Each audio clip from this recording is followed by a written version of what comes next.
Shall we get my first guest out, ladies and gentlemen? I think we should, but although we don't need reminding, I want you to enjoy this because I'm going to show you some of her fantastic creations, the creations that have made her very much the queen of British fashion. Look at this.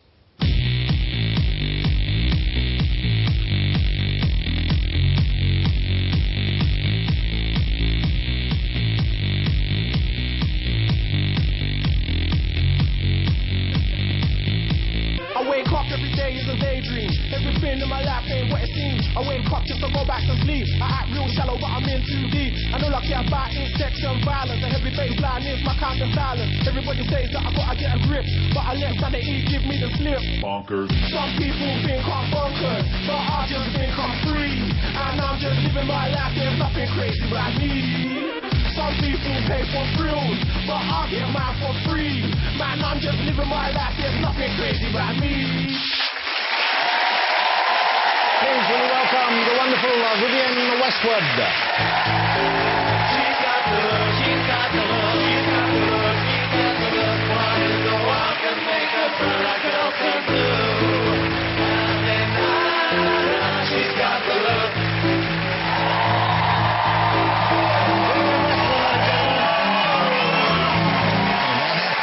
Step. Vivienne Westwood. Wow, that does look fabulous. There's a lot of fabric there, and it's all tied up. Look at that. Oh, wait a minute. Hold it. No, let me help you. We'll do it. No, no. Whoa. Oh, there we are. That's what we're after. Thank you. And now I shall produce a rabbit. Well, that is quite something. That's and is that one big piece of fabric all round you there? It's the most lovely fabric I've ever had my hands on. It's silk, and it looks like bronze, and it's sort of navy blue on one side and rust on the other. It's a bit like a mohair effect. Fantastic. It's like, remember the old mohair suits it's they a had sort of very thin Duchess satin, actually. That's beautiful. And this dress is really 7 metres of fabric. It's got a label on it, so there we are. And it's also got a sort of cord to fix it on. So it can be a big cloak, but if you put a belt round it, which is what I've done, it can be a dress. And so this is this one of your new designs? Yeah, and you wear it with boxer shorts. Well, you don't have to. Because that's a surprise. You're like, you know what you're like? You're like a big Kinder egg, aren't you? You open it up and there's a little surprise in the middle you didn't expect. And it just so happens to be boxer shorts.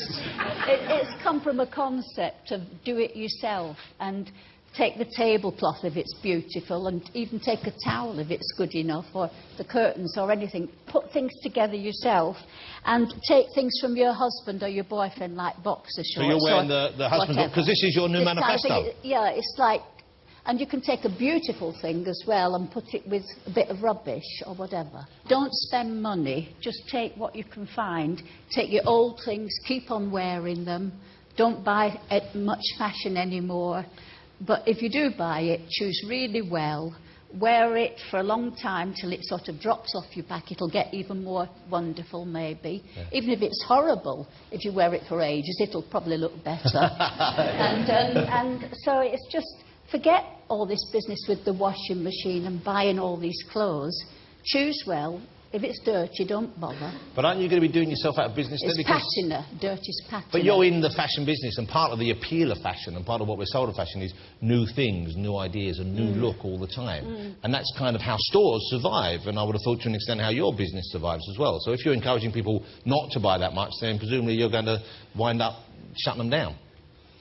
Yeah, but in actual fact, it's quite self-serving what I say, because I do say, buy less, but choose well. And I just think you couldn't do better than get something from me. But nevertheless, I think it's even better, don't buy anything. If you don't buy anything, when you do have enough money to buy something, maybe you'll have more money than you used to have, maybe you'll have a little pot of money, and you really choose something well. Don't just keep buying things for the sake of it, because then everybody just looks alike. Yeah, that's true. That's very true. Are you someone who... You're obviously very kind of open to new ideas and new looks, but when you look at other people's clothes, do you find yourself sort of appraising them? Do you ever look and say, I like what that person's wearing, but I wish he or she hadn't done that. I think that one, I don't like that, I don't respond to that. Do you find yourself ever kind of like making little mental notes when you're looking around? No, actually, this is completely foreign to me. I never look at fashion magazines. I don't look at TV, as we all know. And when I'm in the street, the only people I notice are usually at least 70 years old because they look really stylish, and you suddenly think, oh, that person looks great. But I noticed in the new campaign, we saw in the footage that you're working with Pamela Anderson at the moment, and normally you don't take people from the world of celebrity. You know, perhaps you create them, but why use Pamela? What is it about Pamela that you wanted to... Pamela, I heard, liked me. I got the news from her before I even did anything with her, and she'd read my manifesto, and she said, this is brilliant, and I want to meet Vivienne. And actually, I tell a lie. I first met her when I asked her to sign a petition for this Red Indian who's in jail. I think people who don't know you or don't know much about you, who maybe think of, punk initially, and then maybe think of some of the wilder designs of issues, they'd be surprised to find you campaigning for some of them. They'd be surprised to find you engaged in that way. But you're very much in touch with what's going on, even if you're not particularly au fait with the media, even if you don't watch TV or read magazines. You're very much part of the modern world, aren't you? Shall we say why I asked if I could come on this programme? Well, yes, you see, here's the thing. I asked if I Vivienne could come phoned up and asked to come on the show, and that's quite unusual. Well, it's not unusual that people ask, but it's unusual that people we actually want to have on ask. But Vivienne called because there was a specific thing that was, well, I don't know whether troubling as well, but certainly you're concerned about, okay, and that is climate change. Okay, so now when did this become an issue for you? Because obviously there's been a lot of talk about climate change over the last 10 years or so, but it's changing, and people are addressing it perhaps in a different way now than ever before. What was the turning point for you? About a year ago, I read an interview, and it was an interview with James Lovelock, who's 90 years old this year, and he's absolutely brilliant. And he has got this idea, he's been warning about this situation since the 70s. And he said that unless we stop climate change, stop it, reverse it, then by the end of the century there will only be 1 billion people left. And apparently by the middle of the century there's going to be 10 billion. And I just was so shocked and so upset, because immediately you imagine the suffering. You can't imagine it. It's unimaginable. Nobody will be able to help each other in this world that gets hotter and hotter, less and less of it. Wars, famine, migrations.